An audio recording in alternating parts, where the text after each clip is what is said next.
মিলনের বাড়িতে এত সাজগুজ কারণটা কি? কেন আনোয়ার ভাই আপনি জানেন না মিলনের তো কালকে বিয়ে। না আমি এটা বিশ্বাস করি না। মিলন আমাকে দাওয়াত দেওয়া ছাড়া বিয়ে করতে পারে না, পারে না।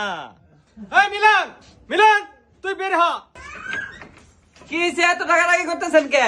এই ডাকাডাকি করতেছি মানে? তোকে কি কোলে নিয়ে নাচমু? তুই আমার ন্যাংটাকালের বন্ধু, তুই আমাকে তুই বিয়ে করলি, ডাকাডাকি করবো না কি করবো? আরে কে বলছে আমার বিয়ে?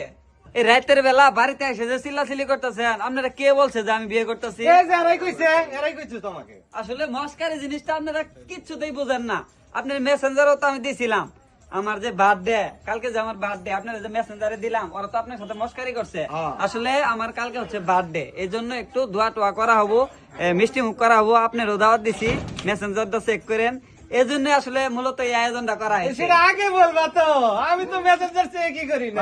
আপনার সব ভুলভাল বলে করে। দেখো তো, দেখো তো। ভাবির সাথে কি ঝগড়া হয়েছে? ন্যাংটাকালের বন্ধু, আমি তো এটা করলাম না। বুকা বানাইছি লিকারাই করছি।